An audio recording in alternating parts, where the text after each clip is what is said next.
attend, but it would be kind of off the cuff if we voted for something, because those are really just updates. Gotcha. Okay. Perfect. Morning, everybody. Good morning. Hope.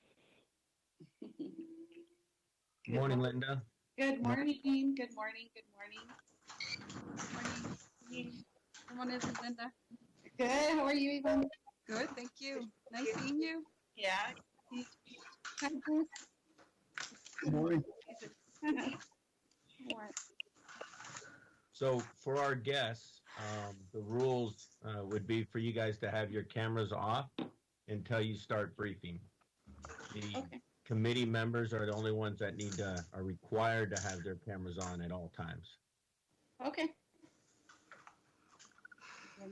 But it's good to see your face at the beginning. Okay. Hi. Okay, I'll turn it off now, and then I guess you'll let me know.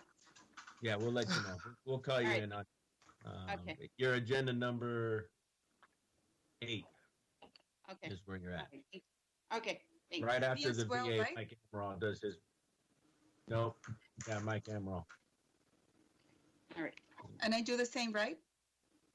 Yeah, Yvonne, you and yeah. Oh wait, I'm sorry. Yeah, Yvonne. Yeah, your agenda item number 8. Linda, your agenda item number 3. You're just calling in. You got 3 minutes, Linda. Yvonne, Okay. you got you're the showcase. So What does that mean? that means that you're the main presenter today. Oh my goodness. Okay, well, I was gonna do a quick 10-minute presentation. Is that okay? That's perfect. Yeah, that's Excellent. perfect. It Okay. allows us to get after other things as well. Sometimes we've had presenters that took up to 30 minutes of an hour meeting, and you're like, No.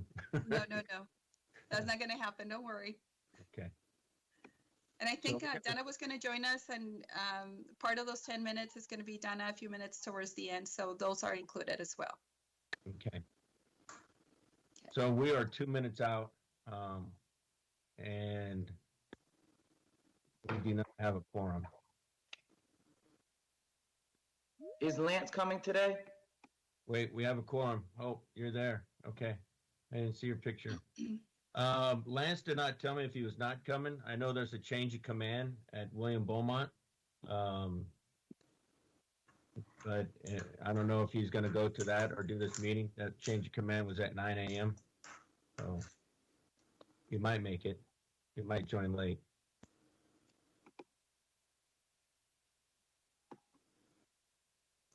I gotta run downstairs right quick.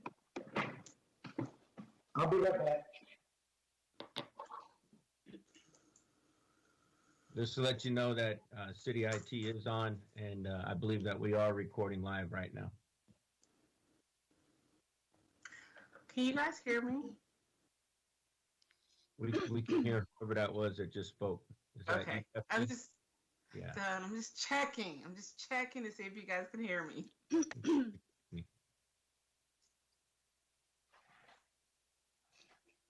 Hey, let you know I started messing around with Instagram. So I'm trying to figure it out. All right. So Good job. I do have some questions, but I'll hold them till my time to speak, I guess. yeah, it's probably best. Yeah.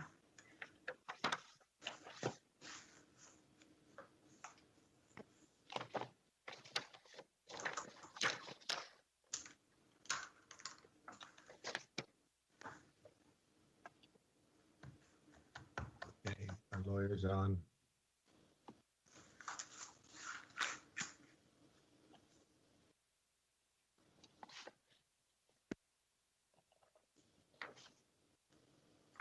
Mr. Vice Chairman, Mr. Beagle, Lance is not on. It's 10 a.m.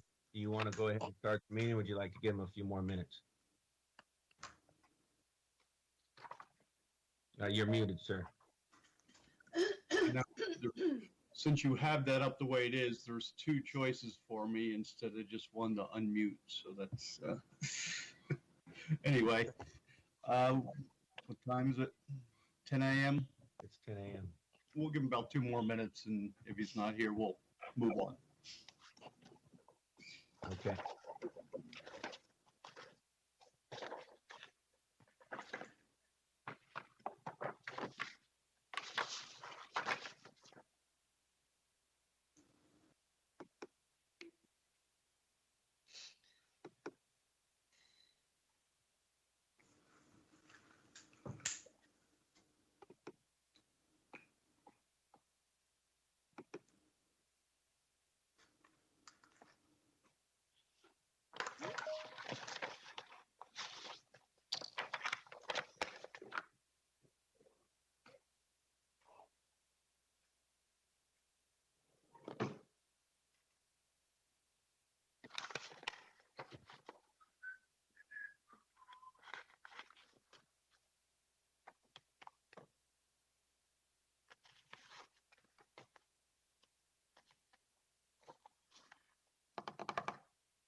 Okay, so let's call the June 21 Veterans Affairs Advisory Committee meeting to order. Would you please make the roll call, Paul? Yes, so the Texas governor has temporarily suspended specified provisions of the Texas Open Meetings Act to allow telephonic or video conference meetings and to avoid congregate settings in physical locations.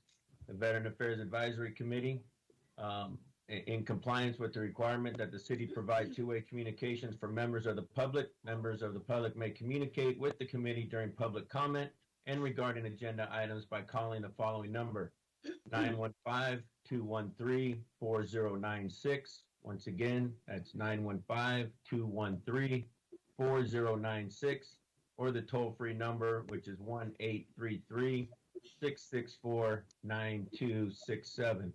The agenda is posted. We will start with the roll call. District 1, Tiffany Hopper. District 1, Present. Tiffany Hopper, there she is. District 2, Hope Jackson. Present. District 3, Don Perot. Present. District 4 is vacant. However, I can tell you that the representative has picked a rep that just needs to be confirmed. District 5, Laura Butler. Present. District 6, Bruce Beagle. Present. District 7, Justin Roddy. Present. District 8 is unfilled. Our mayoral appointee, Lance Lear. Hey, he just sent a message saying he's stuck in the ceremony. He'll be here, but he'll be late. Okay, outstanding.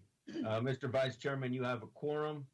Just as a reminder for all committee members, you must leave your cameras on. Please try to stay muted unless you are speaking. For all other members that are part of this, keep your cameras off until you are asked to begin speaking. With that, Mr. Chairman, you may begin. Okay, agenda item number 3 is discussion and action to approve the minutes of June 25th, 21.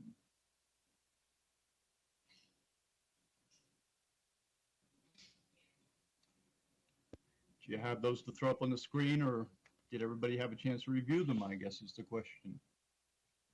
Yeah, I had a couple of remarks regarding my portion, so I'm not sure if it was incorporated or not. And something else that we discussed, guys, is, trying to get them, a week in advance so that we can respond and then get feedback once we respond, with the updated minutes.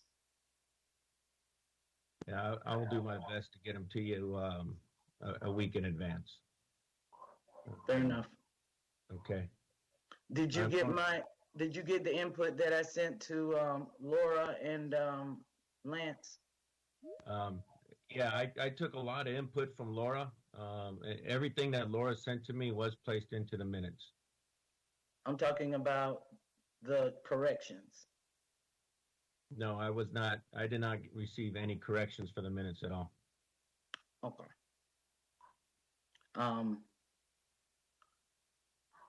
Well, I'll forward to you what I have. Okay, so from what I'm hearing, that there is a motion to not accept the minutes at this time. That is correct. Do we have a second?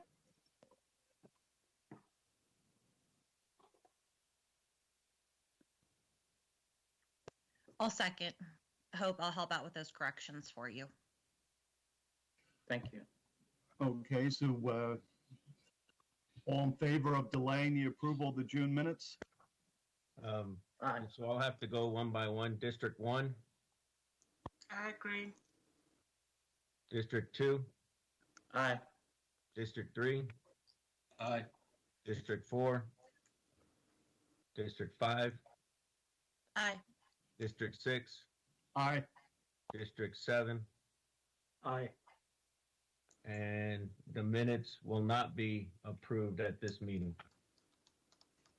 So Bruce, you muted yourself. do everything we can to have them ready for next meeting. I will. Yeah, I know it's not your fault, Paul. It happens, you know. I mean, it's clerical work. I'm not the best at it. I am a retired sergeant major. I missed something. All right. Hey, Bruce, it's Lance. Yes. Welcome. Hey, I just want to let you know, keep going. I'm in the car. I'm on the way to the house. Got it. No problem. Okay, so number 4 is citizen comment period. Do we have any folks who would like to make comments, Paul? Yes, we do. So our first one is Mr. Dennis Pickett from the Honor Flight. Mr. Dennis Pickett, if you are on the line, please hit *6 to unmute your phone, and you may begin speaking. You have 3 minutes, sir.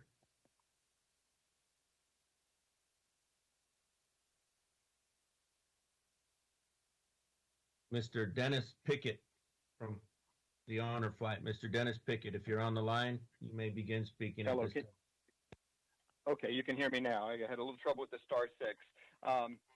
Good morning, Mr. Chairman and members of the committee. I am Dennis Pickett, Chairman of the Board of Honor Flight of Southern New Mexico and El Paso. Firstly, I'd like to thank Paul Albright for inviting me to speak this morning. Honor Flight of Southern New Mexico and El Paso transports America's World War II, Korean, and Vietnam War veterans to Washington, D.C. to visit the memorials built to honor and remember those who served. This trip of a lifetime provides closure, healing, and the welcome home these heroes deserve. Oftentimes, this is the first time our heroes open up and deal with the pain they've been suffering for many years. After the flight, one of our veterans recently said, "This trip did in 3 days what 5 years of counseling couldn't do." Over the last 12 years, we've completed 13 missions, taking veterans from southern New Mexico and the El Paso region to Washington, D.C. Of the nearly 500 veterans who have been on this trip, 30% of them have been from the El Paso region. A few years ago, the Board of Honor Flight began working intentionally to increase our presence in El Paso with the intent to add more El Paso veterans on our list while increasing the financial support from the El Paso region. In late 2019, thanks to the introduction by Mike Amaral, we began making new connections in El Paso through Paul Albright and Efren Montalongo, and in early 2020, we had great optimism about moving forward toward our goals, and then COVID stopped everything in its tracks. We were unable to do a flight in 2020, and despite the fact that the National Honor Flight Network plans to resume flights next month, given the complexities of a multi-day trip from El Paso, we will be unable to do a flight in 2021. During the delay, one of our Vietnam veterans scheduled to make the next flight passed away, and at least 2 others have declined to the point that they will be unable to be on the flight. We have nearly 100 veterans on our waiting list. In 2019, we had the financial resources available to do 2 flights, which we did in the spring and the fall. At this time, however, we only have funds sufficient to do 1 flight in 2022, which is tentatively scheduled for late April and early May. As we are only able to take about 30 veterans on each flight, there is great urgency in resuming our work to make connections in El Paso, to develop flight sponsorship relationships, to find those veterans who critically need to be on a future flight and to build our board with El Paso members who can contribute to these efforts. We hope to resume our efforts in developing relationships in El Paso starting today. I look forward to the opportunity to do a full presentation of the work of Honor Flight of Southern New Mexico and El Paso, Texas in the near future. Thank you so much for this time, and I appreciate your attention.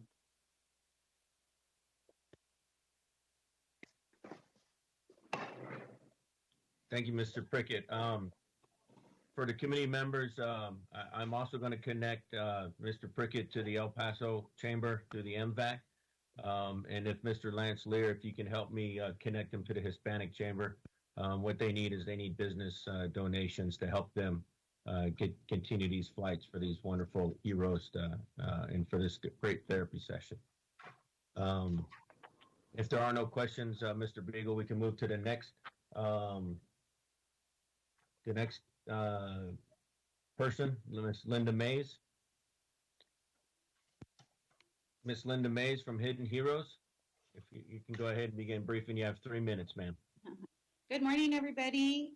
My name is Linda Mays. Thank you for allowing me to speak. Thank you, Paul, and the board.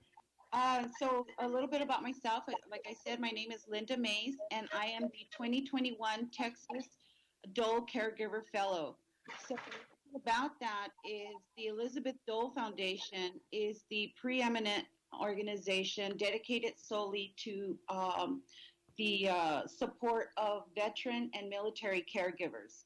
We have over 5.5 million caregivers across the nation, and the Dole Foundation is the only organization right now that partners in conjunction. Well, that is dedicated solely to this support of caregivers. So a little bit about that. Under that, it was founded in 2012 after Senator Bob Dole spent some time in the Walter Reed Hospital, and Senator Elizabeth Dole found that there was such a need for the caregivers who struggle and sacrifice every day to support their veterans or military members. So with that being said, part of the campaign, part of this foundation branched off and founded the Hidden Heroes campaign.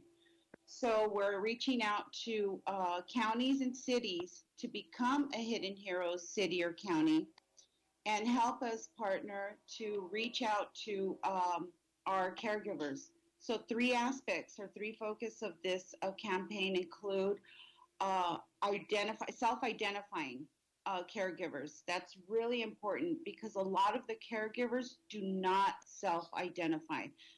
Caregivers could include spouses, family members, siblings, children, loved ones, family, friends, anything to that nature. Somebody who voluntarily dedicates themselves to the care of veteran or military members. So case in point, I never identified myself as a caregiver until recently, having been appointed a Dole Caregiver Fellow, because I take care of my dad. My dad is Vietnam era veteran, and I do it because I love him, and I'm sure everybody does that. And so we have this, I guess, I don't know what it is, that we don't want to identify as caregivers because it is our responsibility, or we do it out of love and devotion. So that's number 1. Number 2 is raising awareness of the caregivers that are out there, the struggles and sacrifices they make every day in caring for their veterans, and helping them provide the resources that they need to support them in these endeavors. The third aspect is a Take Action initiative. That's a call out to our communities, our stakeholders, our businesses, other veteran organizations to come together in the community to help provide resources and funding to help with the care and support that these caregivers may need on a daily basis. Part of another campaign that the foundation has recently been working on is the inclusive care with the VA, And that has been tremendously successful because that ensures that the families are incorporated and included in the medical care that the veterans and military members receive, and which makes for a healthier, all the way around aspect, mentally and physically. The veteran or military member has proven to have better care once the family members or the caregiver is included. So with that being said, Your 3 minutes are up. okay, with that thank being you. said, that was all. Thank you so much. Great. Mr. Beagle, there was a request for Mr. Ben Miranda if he can go before Mr. Mike Amaral on the agenda. He needs to step out for another meeting with the Red Cross. So if we can honor that, up to you, Mr. Chairman. As long as Mike can stick around for a few more minutes, I'm good with it.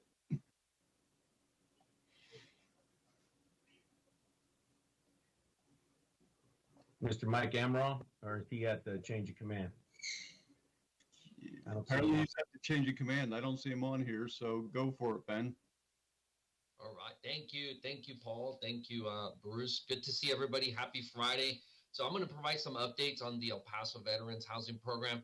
And then I'm going to share two great stories from two clients that we're currently assisting under this program. As you know, this program, we serve extremely high barrier veterans. These veterans are used to hearing no for a lot of things because they don't qualify for many things because of the past history that they have, whether while they were active duty or while, anything that they did after service. So again, with the mindset of these veterans constantly hear no, we're hearing a lot of success stories from our case managers. They're doing phenomenal work and being very engaged and staying engaged with them. But before I share these two success stories, let me just give you a quick update. We have 7 active clients. 2 were exited out of the program, and the only we were connected with them last month. We were already trying to find landlords with them, and then all of a sudden they went MIA. We could no longer find these veterans. These veterans, I don't know if they left El Paso. I don't know if they're still in El Paso, but they went silent on us. But our case managers continue to try to find these 2 veterans. Does somebody have a question? No, if you're not speaking, please mute your mics, please. Thank you. Excellent. So we're going to continue to try to find these 2 veterans because these are veterans that really need the assistance through this program. But nonetheless, let me start with the first success story. One of the veterans that we accepted into the program was pending a criminal charge from the military. So we heard a few weeks ago that those charges were dropped. So this individual, because of the charges were dropped, his characterization of discharge status is changing. So he no longer will have other than honorable, but he will have an honorable discharge, which is great news for this veteran. But this veteran wants to join the military again because he truly loved what he did. So he's in connection with a recruiter. But even better than that, this particular veteran, soon to be in active duty service again, who was homeless a few months ago prior to entering into our program, also wants to become a U.S. citizen before he joins the military. So we've connected with Texas Senator Cesar Blanco's office through case management. They're going to assist this veteran, and Endeavors is going to assist this veteran to pay for all the processing fees that come along for this veteran to become a U.S. citizen. So that's one great story that's coming out of this support. Where if this program was not there for this veteran to maneuver through some hard times while he was dealing with homelessness, this program provided him some hope, and now he's got some very great goals. And he's staying on board with his plan of action, and we're just assisting him to make sure that he gets back to better. So that's one great story that I wanted to share with the VAC. In addition to that, we have another veteran going through some very tough times, was homeless. He's not homeless anymore, entered into our program. and through a lot of extensive case management, this veteran was successfully placed into a technical school here in El Paso. He's going to become a plumber. I'm sorry, a welder. He got accepted into welding school, and so he saved up enough money because he lives in the Northeast, but he has to come all the way to the east side. So he saved enough money through a lot of coaching to be able to buy himself a small car. Well, what happens when you buy a really used car? It breaks down, right? So his car broke down, and he took it to the mechanic, and they gave him an estimate of a couple of $100 to be able to fix the timing belt and some other issues. So there's our case managers talked to a lot of community partners to see if there was a program in place to help the veteran with car repairs. And unfortunately, there's no program that could potentially help this veteran with car repairs. So again, I talked to our headquarters, and from us, for our organization, from Endeavors, we're going to pick up that bill for him. So our organization is going to pay for all the repairs on his car, because we want this veteran to go to school and to make it to school on time and to successfully graduate from welding school. So I just wanted to share those two quick stories with you, because this program has been God sent. These veterans, again, the veterans that we're serving constantly hear no because of their past. And this program has allowed us to say yes to these veterans, and they have a glimpse of hope. So I just wanted to thank everybody that had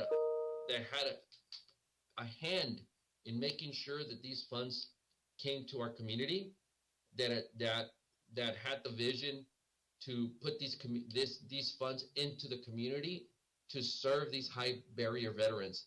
That if these funds weren't there, these veterans would not get back to better. So thank you for giving me the time to share an update in this success stories for these two particular veterans. The other 5 veterans are doing phenomenal. They're working, they're in school, they're stable, they're saving.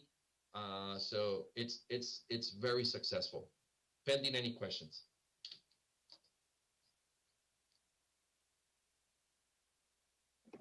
I have a few questions. Good morning, Ben.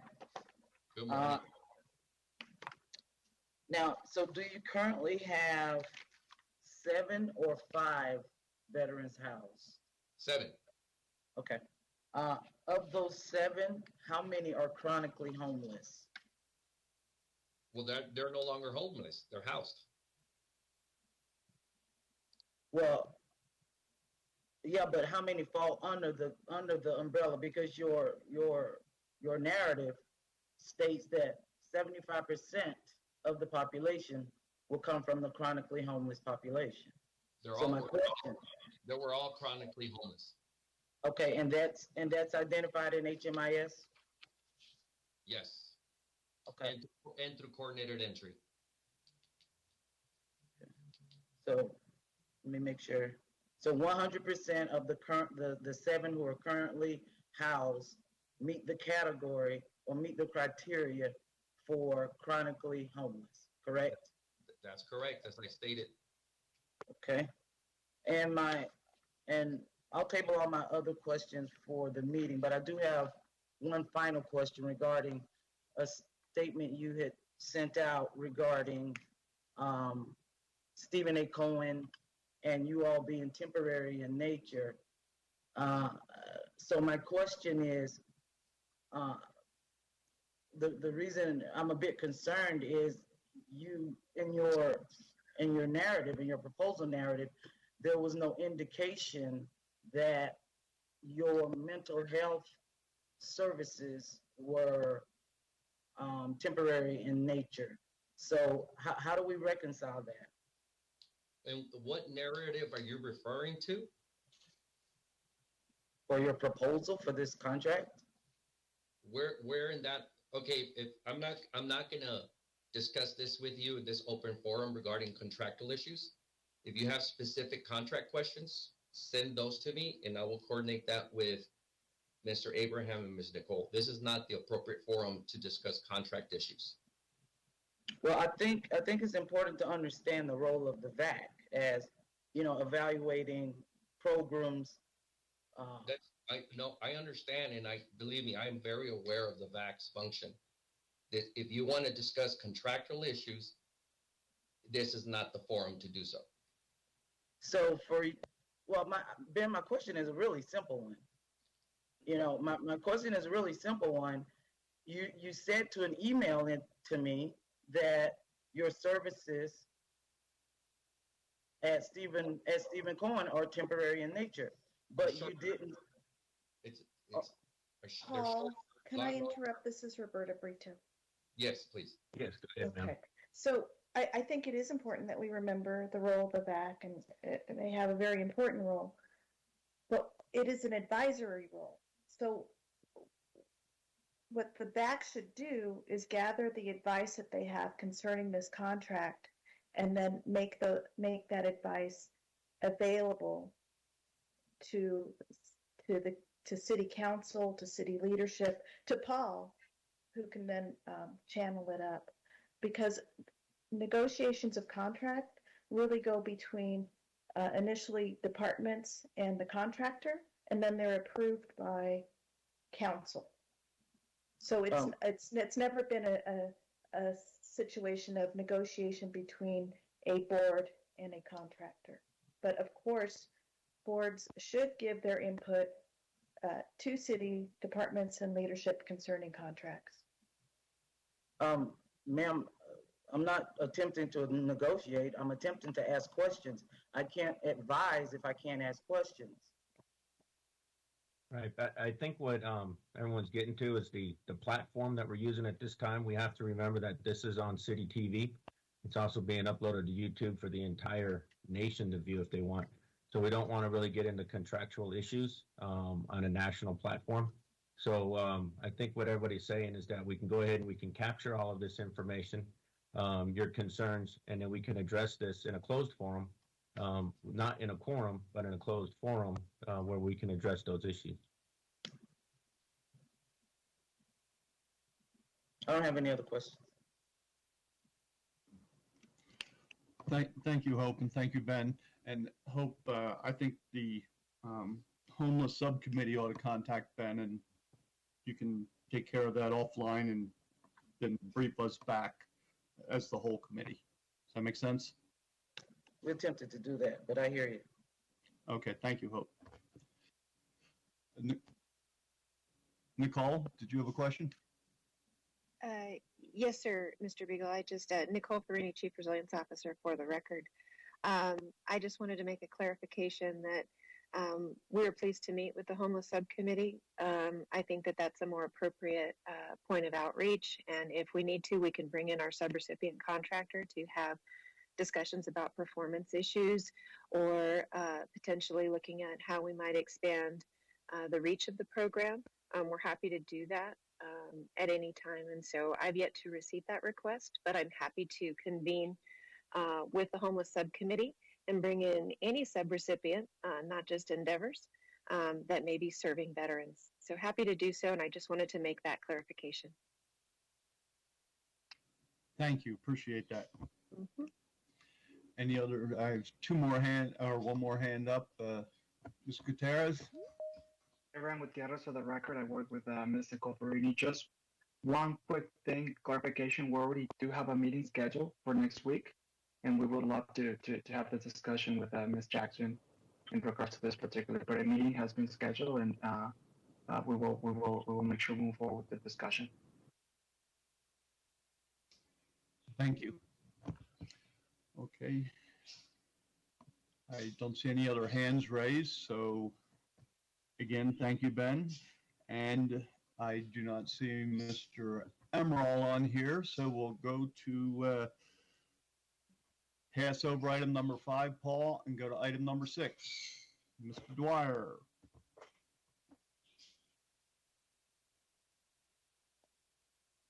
Hey, good morning, Mr. Vice Chairman. Can you hear me? Yes, we can. Okay, good morning. Once again, VAC member, VAC. I'm talking to the VAC. Good to see you all.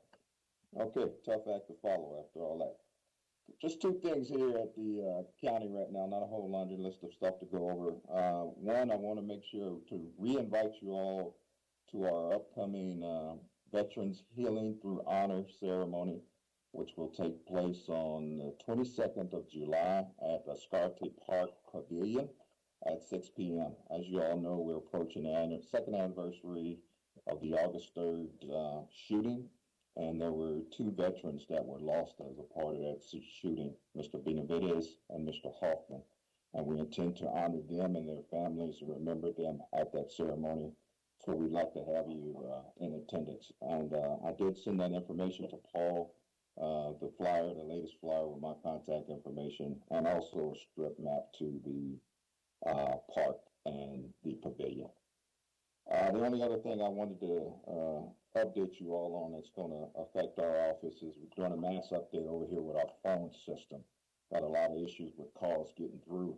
So we're updating our phone system over here. So this time next month, when I brief you with our update, I'll be providing you with our new number. So our current numbers, both the 0414 and the 7990, will no longer be in effect, probably as of next week. So I'll probably shoot that out to everybody in digits so you have that, so you can start sharing it with veterans. But that's my only concern, is just that the time that it's going to take for everybody to get used to that new number. But the good news is we're going to have more dedicated lines to assist veterans. So veterans will be able to get through to both claims assistance personnel, financial assistance personnel, with much more access and accessibility. So this is going to be a good thing in the long run. So other than that, Mr. Vice Chair, that's all we have. Subject to you or your board members' question. That's what's going on over here at the county, where every day is Veterans Day. Well, thank you, Mr. Dwyer. Appreciate the update, and I want to apologize for not being at your meeting on Tuesday.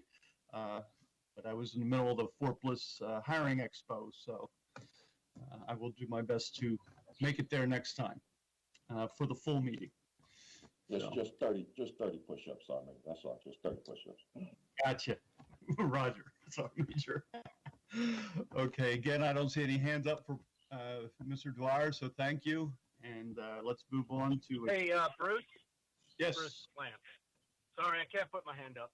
I lost comms for a minute, but I wanted to thank, just have Carl. I'd like for you to when you see the judge and the commissioner, say thank you. The award given to Colonel Oshiki was fantastic. That's just all I wanted to say. And I'll shortly be on the computer. Thanks. Thanks, Lance. Will do. Excellent. Good to have that feedback from Lance. Thank you. Okay, agenda item number 8, community update from the County of El Paso Veterans Treatment Court.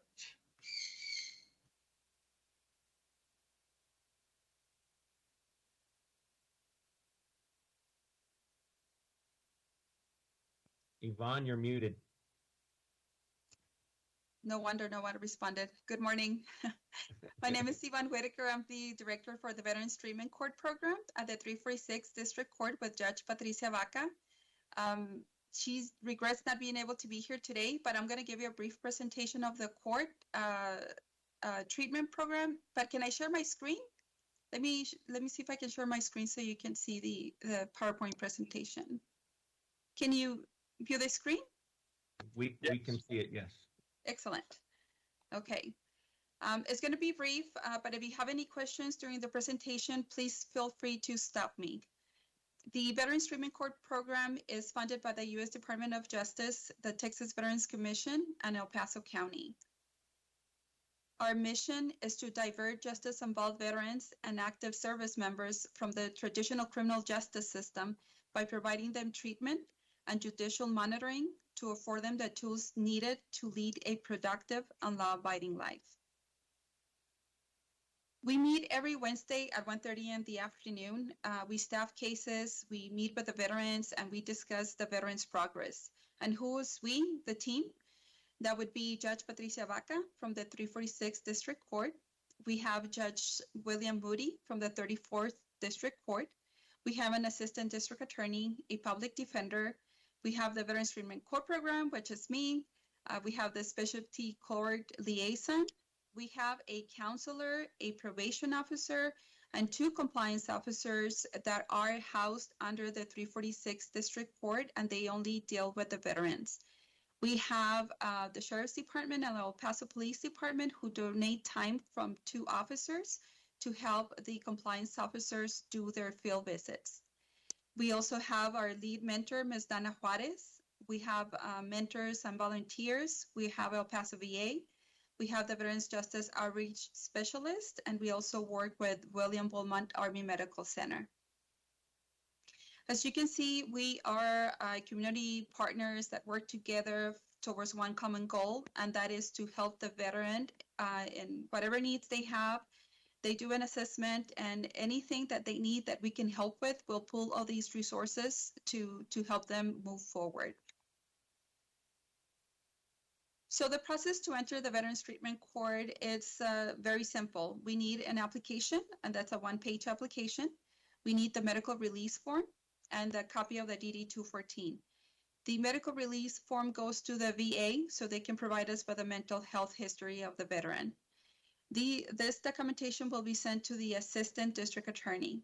The Assistant District Attorney will add the criminal history, and then he will review all of the documentation. And that District Attorney will make a determination whether the veteran is able to come into our court or not. Regardless of the decision, this information is staffed with the actual team, but the final decision comes from the Assistant District Attorney. How is the veteran considered for Veterans Court? Well, the veteran has to have been discharged from active military service under other than dishonorable conditions. They have to have a pending eligible felony or misdemeanor offense, and they have to suffer some kind of mental illness such as PTSD, TBI, depression, etc. And what could be possible disqualifications? If they had been part of the program before, whether they were successfully or unsuccessfully discharged, if they have a violent criminal history, if they have a concerning mental history, and if they have a history of non-compliance, these may be issues that would affect the veteran coming into Veterans Court. Obviously, we do not want to set up a veteran to fail. So if we're not able to handle the situation, we will connect them to all the agencies that I prior mentioned, and so they can get the help they need, but they would not be under the Veterans Court. So the actual treatment court, it's an 18-month intensive treatment supervision. It's divided into 5 phases. The first 12 months, that's for treatment, and the 6 months at the end, that's the aftercare. So phase 1 is the stabilization and orientation. That's for 4 weeks, and the participant attends court once per week. Phase 2 is the intensive treatment. That's for 8 weeks, and the participant attends court once every 2 weeks. Phase 3 is the recovery skills development. That's for 20 weeks, and the participant attends court once every 3 weeks. Phase 4 is the practical application. That's for 16 weeks, and the participant attends court once every 4 weeks. And finally, phase 5, that's a community transition, the aftercare. That's for 24 weeks, and the participant attends court once every 4 weeks. So what do they have to do during these phases? And basically, they have to comply with their individualized treatment plan. They have to follow the mental health treatment. They have to follow the substance abuse treatment. They have to attend sessions for medication management. They have to meet with the addiction therapist. They have to meet with the compliance officers on any given day, to include the holidays, the weekends, at any given hour. They have to be able to provide drug and alcohol tests as requested. They have to report to the community supervision officer. They have to appear in court as scheduled. So if they comply with their treatment, they will be asked to face up. And if they have reached their milestones, the court will allow them to move to the following phase. Obviously, there will be infractions, sanctions, and rewards according to the participant's behavior. So basically, we believe that by providing veterans and active service members with wraparound individualized treatment and supported services according to the needs they have, we will be able to give the veteran hope and purpose so they can move forward to an improved quality of life. We want to restore their pride and reduce the conflicts that might lead to additional incarceration. And real quick, let me show you a couple of pictures that I have here. Well, a little bit more than a couple of pictures. It's the whole group. This is the group. And we had a parade after our Zoom graduation. We've had 2 this year. Here you have Judge Baca passing on the certificate to the participant. We also provided them with a coin. Judge Moody provided the veteran with a retired flag. Here you can see Judge Moody, Judge Baca, and Judge Samaniego. He was able to join us at this parade. Ms. Ana Juarez was able to, give us some goodies so we can put in the goodie bag for the veteran. And we also have this award. This award is called the Patriot Strong Award. This is provided to veterans who are sanction free throughout the program. On our first graduation, we had 4 participants receive the award, and this past graduation, we had 3 participants receive the award. And basically, all we want is to continue helping the veterans, and we want them to know that there is light at the end of the tunnel. And I'm going to pass it on to Ms. Dana Juarez. She's going to talk a little bit about the mentorship program. Okay. Good morning, everyone. Soon to be an afternoon.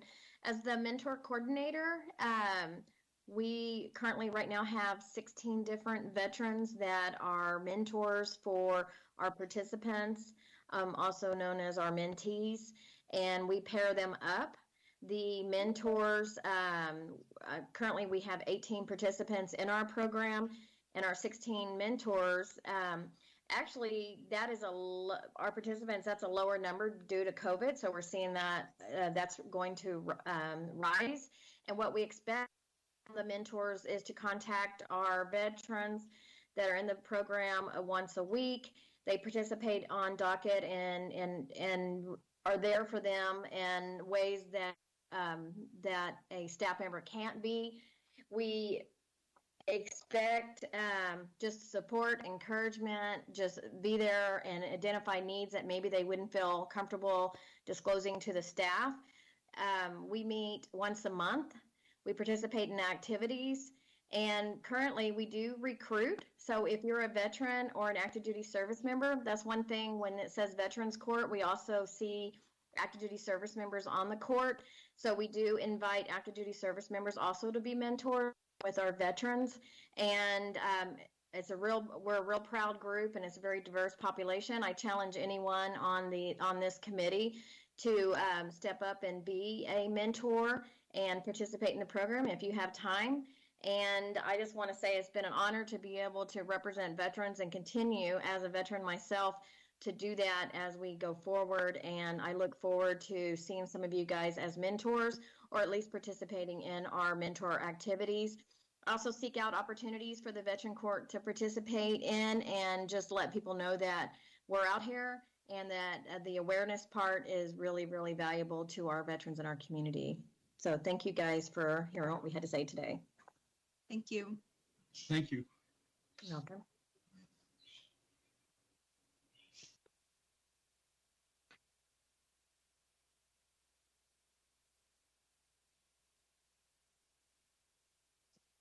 So Bruce, don't wait for me.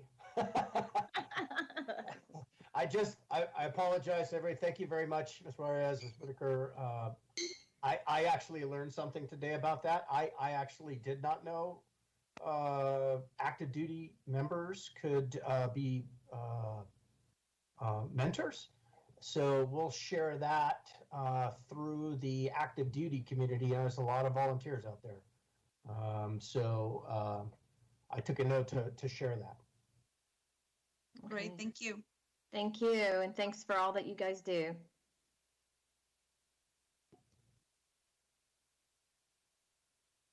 All right, and okay, so first of all, my apologies. I was on the phone at 10:06. There are members of the of the VAC. I did lose comms when I hit UTEP, coming back over the mountain, but I did get back on once I got to a surface street and was able to dial the phone in the car. So my apologies for being late, but I'm here. I heard everything up to Mr. Miranda's brief, and then when I came on, we were doing the updates. So anything that has to do with that, I may have to need some reminders. I lost about 7 minutes in between those two things. First, thanks for everyone being here. Again, I'm sure Bruce said all this already, but I would like to give appreciation to both the county for giving a phenomenal award, first one, to Colonel Oshiki from the hospital. He was instrumental in the COVID response here. And also to the city for giving the key to the city to Colonel Oshiki as well. Knowing that that's usually done when you first get in place. Now, hopefully that'll give him some emphasis to come back, retire here, and become a member of our medical committee. And with that, we'll go to, I believe we're on item 9, subcommittee chair's update on focus areas. If I'm not incorrect, Bruce, would you like to brief? Thank you, Lance. Well, there's been some difficulty getting with SHRM and getting the classes done we wanted to get done. So I will be reaching out to them to try to get that re-coordinated, and apologies to Paul for not being able to pull that off. So that's the focus for the near future, is to get that class on why they should be hiring veterans fully ready, and get SHRM's stamp on it so we can get that to the hiring managers and all the different leadership in the city, and then push it on down through the city to each hiring manager. So that's a question. Yes. I'm sorry to interrupt. Are you trying to reach El Paso SHRM or SHRM overall? There's different El Paso SHRM, because I am the diversity director for El Paso SHRM. So I can reach out to them if you want me to, on behalf of the BAC, because I work with them every, I have a meeting with them on tomorrow. I am on the council, on the SHRM council. Yeah, I haven't dealt with SHRM for about 3 years personally. So yes, Tiffany, if you can get me some current contacts, I would appreciate that. Thank you. Laura, you have your hand raised as well. Thank you. Actually, Bruce, for that class, we spoke about this last month. Josh Atkinson's going to be taking care of the training for the city. Okay. Is he a part of SHRM? He is not. So for future training, that'd be great. We had Danielle Boots that was going to be doing it, but she PCS'd. Yeah. So we have another stopgap in place. Okay. Okay, if you can get me in contact, because I don't have any contact, I have no idea what's going on with it. Absolutely, Bruce. You can even give me a call after this. Thank you. And Bruce, I'll just add that I actually spoke with him. Well, I can't remember when it was, 3 weeks ago, or before the last, when it was supposed to happen. And he's phenomenal, and he has volunteered with SHRM before to do other things, and is an integral member. He's just not part of the SHRM board. So I'll let you talk to him and make your own determination, but he was very impressive to me. Thank you, Lance. I can actually add that he was incredibly impressive to me as well. We have him scheduled for July 29th to give the class. He's going to provide me that outline. He hasn't done it yet, and I'll get that to the entire VAC. We briefed last month that we will also put up a special meeting for the VAC for July 29th so that you guys can attend as a quorum for the meeting. But that's going to be at 08 in the morning, so I don't know how many will be able to attend. It's going to be during the director's meeting. Excellent. Okay, good. So, when he sends you those slides, I think the thing the subcommittee wants to see is just to make sure that it's getting the right, gist. And he seems to be all over it. He told me he doesn't have a lot of slides for the class because it's more of an interactive He's given this class before. He said it's more interactive, kind of panel focused, but he'll provide us that outline, which I think is probably more important than the slides at this point. Thank you. And Bruce, Laura is also very, very high on this gentleman. And so, Tiffany, if you don't know about him, I don't know if your hand's still raised for a question, but if you don't know about him, then we need to get you in touch with him too, because he could probably help Sherman, the El Paso area. All right, barring other questions for Bruce, we'll move on to Ms. Hope for homelessness. Ms. Hope, please. Good morning, Lance. The Subcommittee on Homelessness has its initial meeting for strat plan development on Monday. So more to report on that. We should have some good information for our next meeting. And for now, that's all I have. Excellent. Okay, so we've had an initial strat plan meeting for the marketing, and now we're going to have an initial strat plan for this for homelessness, and that's excellent. I think next month we need to get our, what our basics are out to the group so that we can, look at it, see how we want to format it, see how we want it to go based on that. And with that, I'll move. Any questions for Hope? Okay, and I'll move to Ms. Hopper, Marketing and Outreach. Tiffany, please. I am awaiting, first, based on our discussion last week, waiting to see if we are going to have access to the Facebook and Instagram. I guess that's based on how Paul has requested that. And then we are waiting on other information from Mr. Albright as well. So based on that, I guess I am on hold.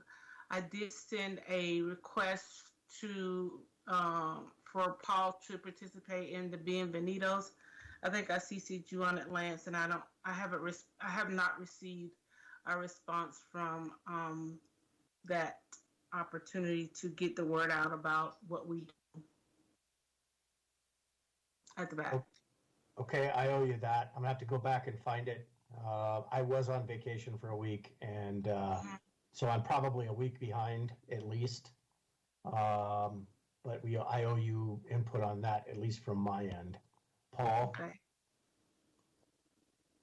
Yeah, so it's a go for Benvenitas, and then I will still follow up to get you the answer on getting you access for both for all the social media platforms that you requested.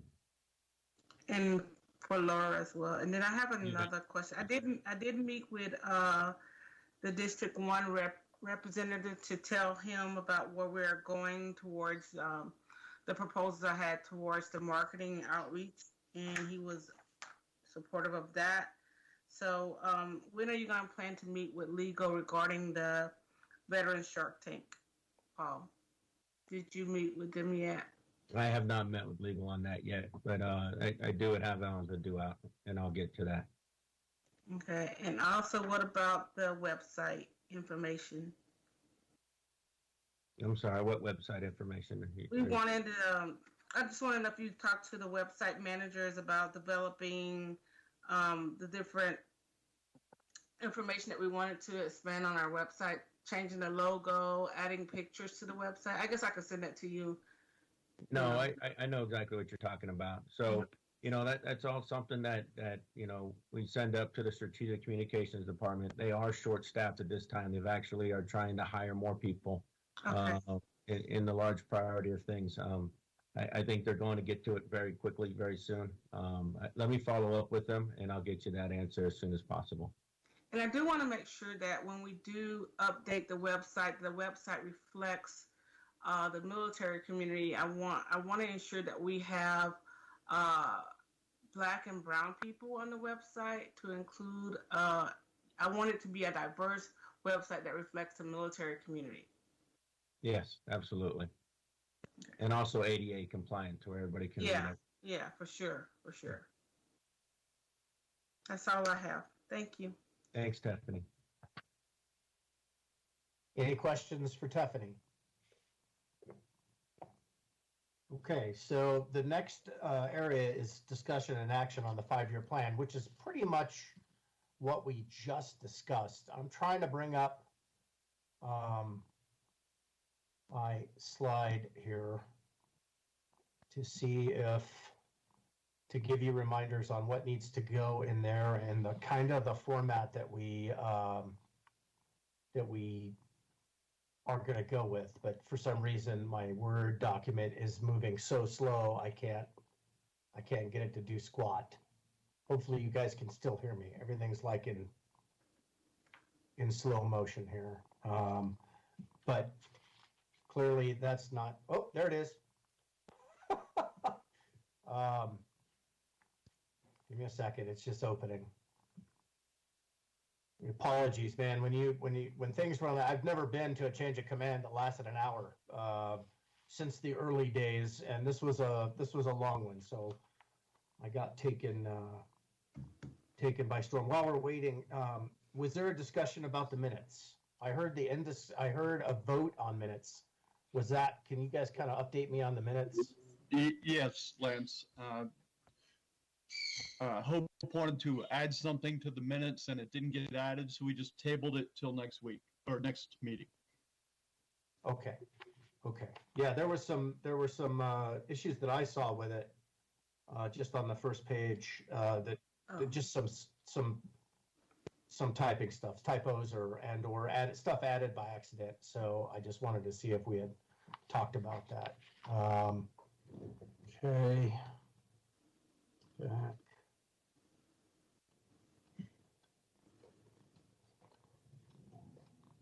Back meeting. Okay. I'm gonna table that. It's just too hard for me to get this done in a transfer in a reasonable manner because my computer's not working. But I think we need to, for the plan, we need to determine the what's, right? So everybody gets that. What do we want to do in the subcommittees? So what's the what's? So I think you have to talk about what you want to do. Then I think you need to talk about the why of what you want to do. So this is why, right? This is why we want to do it. The how, so I'm more familiar with marketing, so the how would be, get with strategic communications and do X, Y, and Z. And then I think the most important part for the city piece is the what does this get us?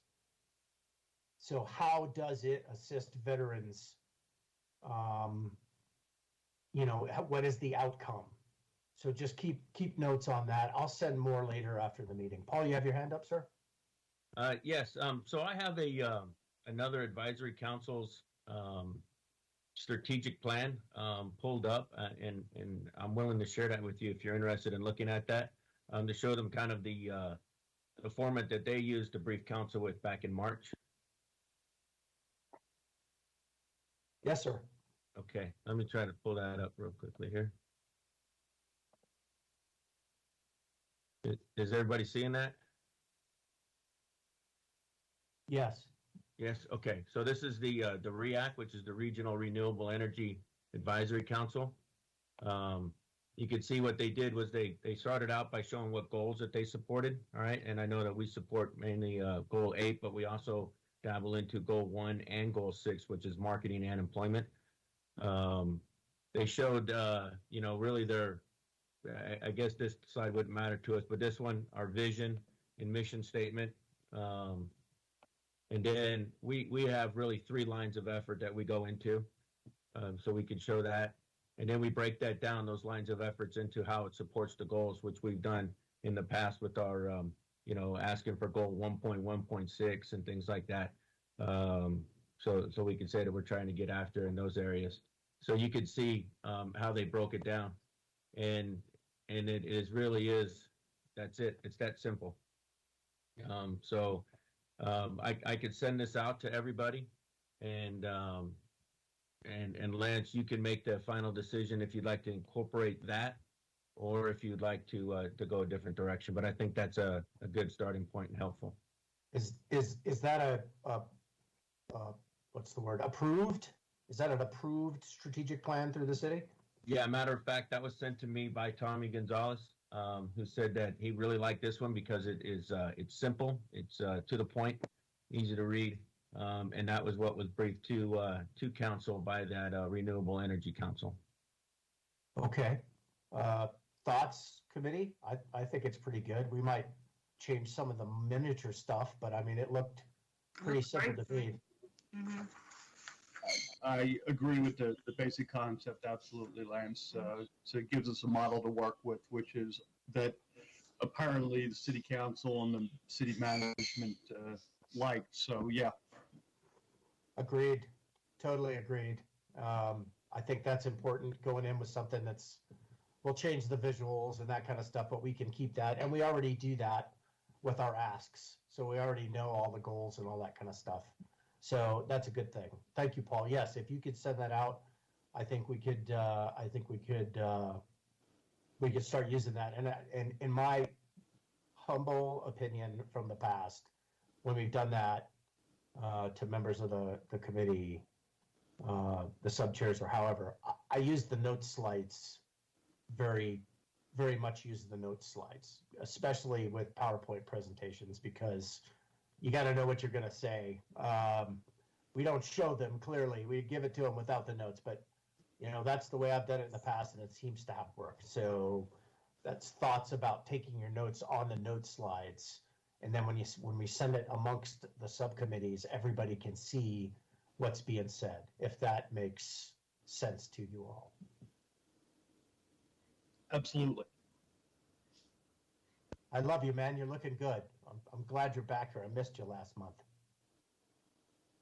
Thank you. Okay. So being that we're ahead, apparently it's because of me, and I talk too much, so we're ahead of the game. We need to elect Bruce the chair, and he'll make it go faster. So we're at Division of Veteran and Military Affairs updates, number 11. Mr. Albright, you have those? Yes, I do. So the first thing I wanted to let you guys know is that District 4 is waiting fulfillment. So they have picked somebody. So next Tuesday, they should be confirmed on part of the consent agenda. It's Mr. Jonathan Bohannon. Jonathan Bohannon is a previous combat medic.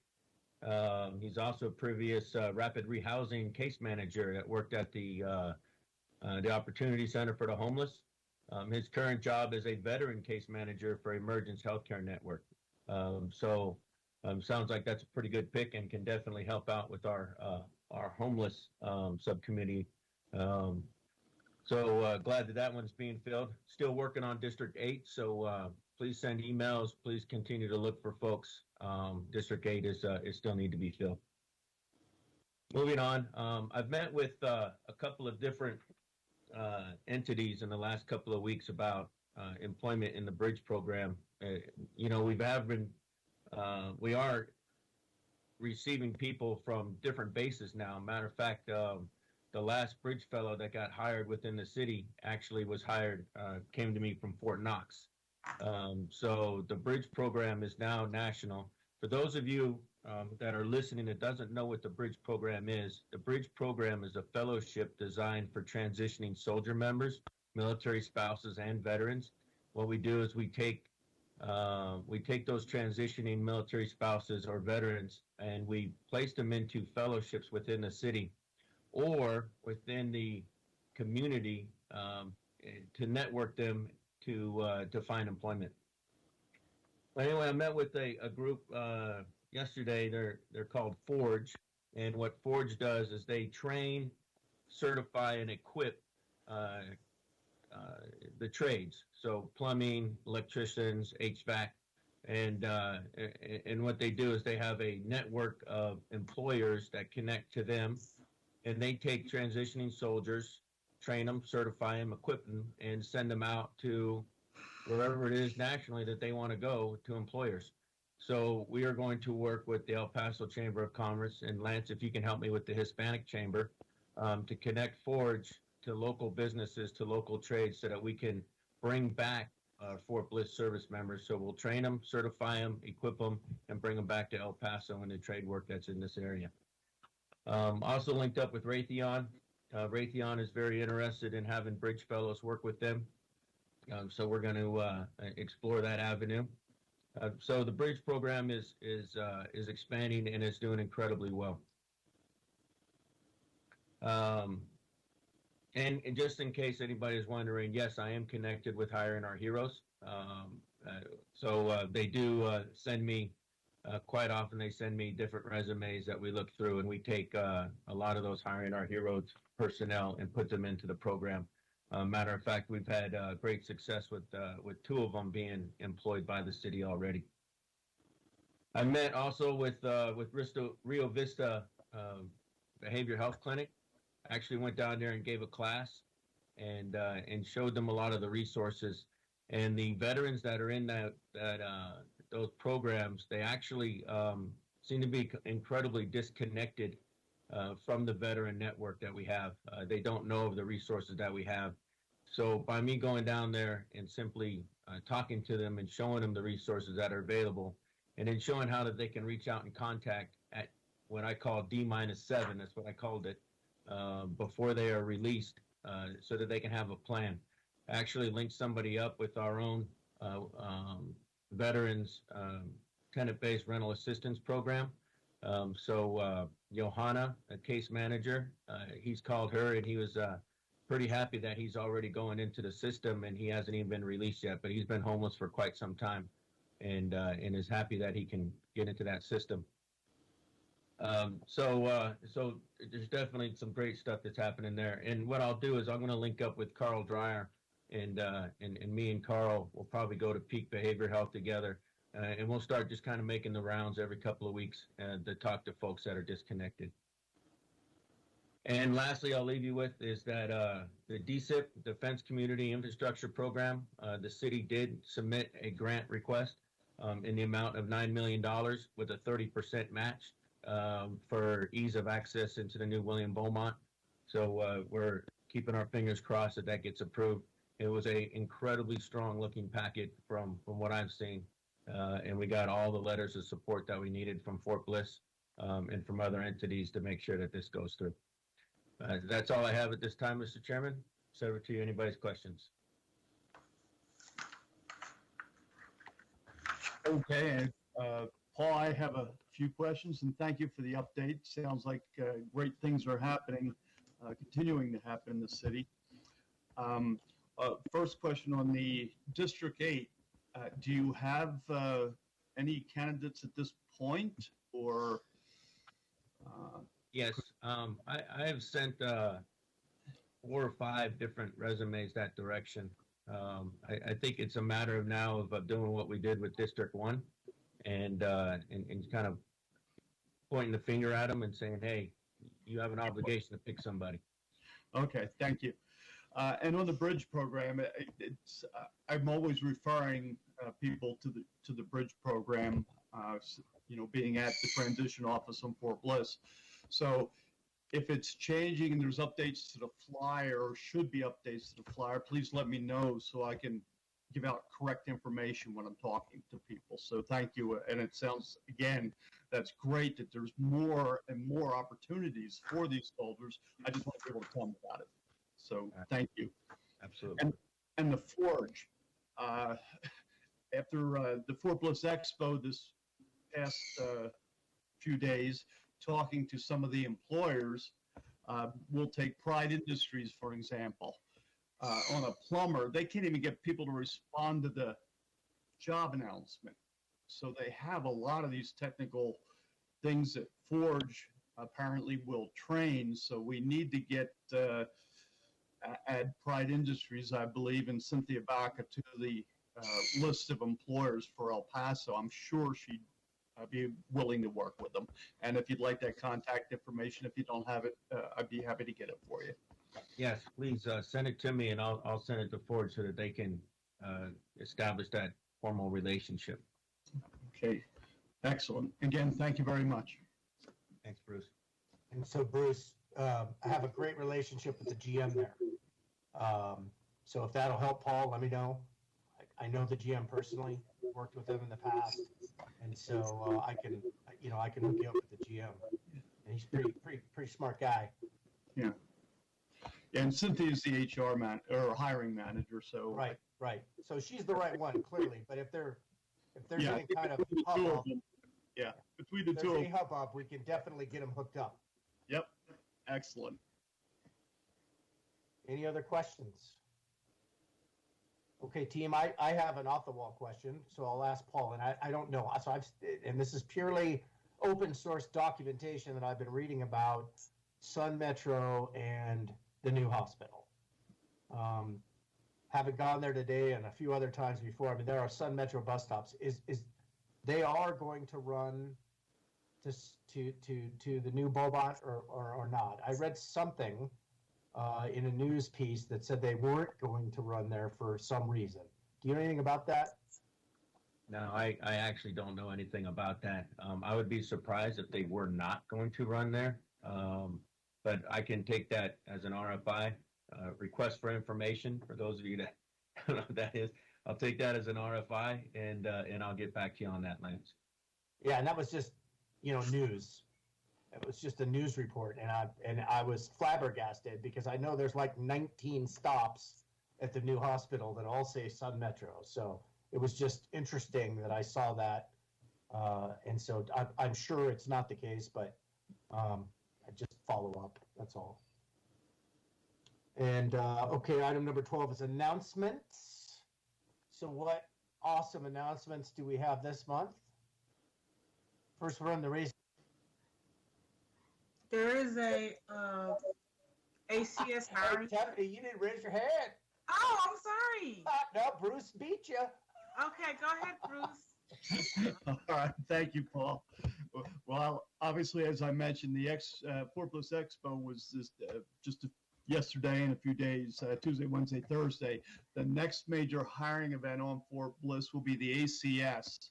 I don't have a confirmed date on that. It's normally towards middle end of August. So I'll make sure if we have at our next meeting, I can update that, and I'll get it to Paul when they get a flyer out so that he can distribute it. And that normally the ACS is for ID card holders only. So that's the next major hiring fair geared towards veterans or retirees and transitioning service members and spouses. So thank you, Paul. Or thank you, Lance. Thanks. Tiffany, you're up.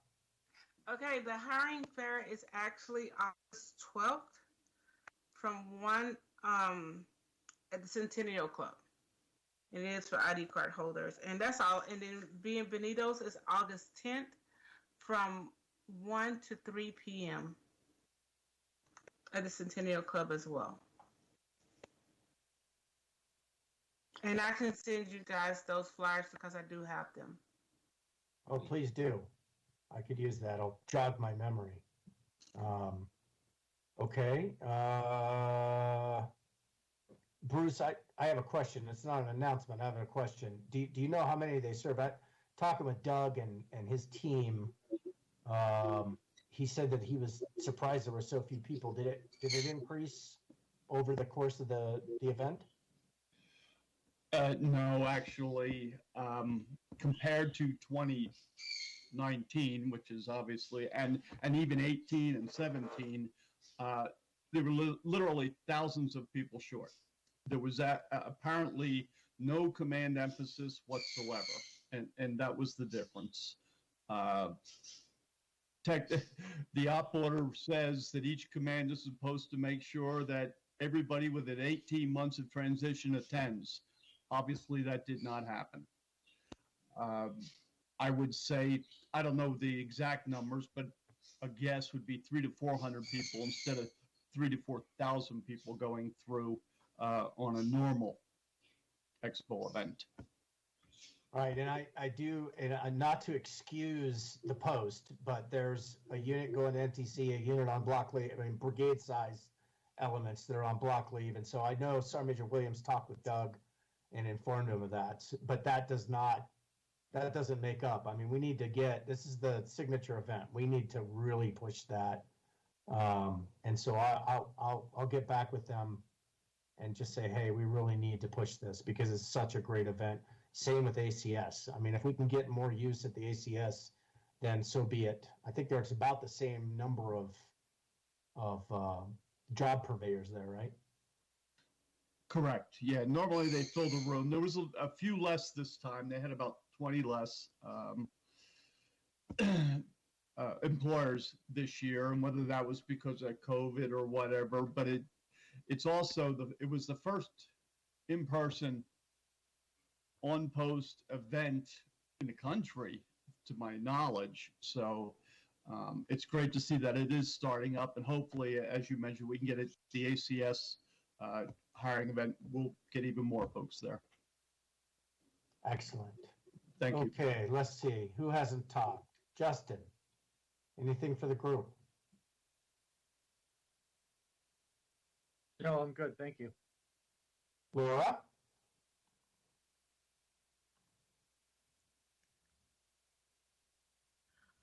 Nothing really for me right now. I don't have much of a voice because I was at the hiring fair yesterday.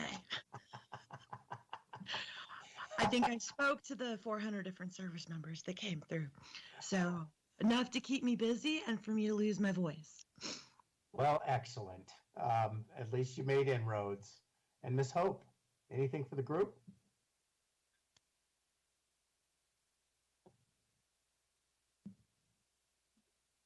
Nope. Have a great weekend. Awesome. Okay. Oh, Lance, Yes, do ma'am. you have about 15, 20 minutes after this meeting for a quick chat? Let me call you. I'm going to have to take about 10 minutes and then I'll call you. Is that okay? Yeah, that'll work. Thanks. Okay. Okay, so I think I asked everybody. Paul's already done his piece. Next meeting is the 20th. Still virtual, I'm guessing. Any idea when that's going to end, Paul?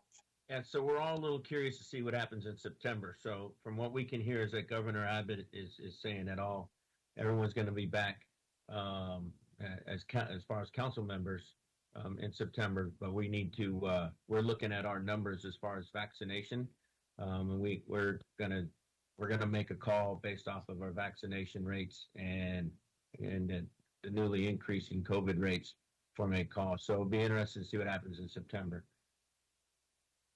Okay, so definitely not next. So we're gonna be virtual again next month. So Yes. to the team here, thank you so much for getting on. My apologies again for Yes. being 6 minutes late. Lance. Yeah. I do have a question based off that. If we go back to in-person, will we have like a hybrid in-person remote, or will it be completely in-person? Paul? So no, it has to be completely in person. It can't be hybrid. Thank you. So are there going to be any restrictions, Paul, i.e. not vaccinated mask, vaccinated no mask? I assume that'll all come out, or will it just be business as usual? Rumors are flying. So I'm sure it's all going to come out. What I can say is that right now the city is not mandating masks in there. They are. Endeavors, possibly also oil source. Somebody's Just to not on what we're mute. doing, how we're Please doing it. mute your microphone if you're not speaking. Oh, that was me. Sorry. Yeah, so the city is encouraging masks continuously to encourage masks, but as of right now, it is not required. So it'll all come out in the instructions when we come back. All right. Okay, with that, if there are any final comments, any final questions before we adjourn the meeting? Yes, Stephanie. Paul, is there a reason why it can't be part hybrid? Yeah, so actually Roberta would be best to brief that, but I know that's a part of the Open Meetings Act, that it cannot be hybrid, it has to be in person. You know, it's a good question, and I don't have an answer, but I believe that that's going to be addressed somewhat in the near future, because we are aware that, of the governor's order about September 1. So I don't have a good answer for you yet. why that is. But, Paul gets to the heart of it in that it has something to do with the Open Meetings Act. I'm just not familiar with which provision. But you know what? Let me find out for next month. Thank you. You're welcome. That would be good, ma'am. It seems like I get it. So it took the emergency order to allow us to use video.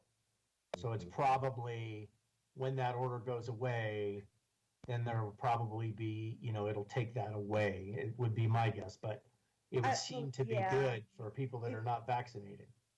Right. It would be. You know what the problem is, and I'll get you a more detailed answer, but my general understanding of the Open Meetings Act without COVID-19 being applied to it is that that the council members cannot appear by hybrid. They have to be present, and it has to occur in a place where the public has access to them.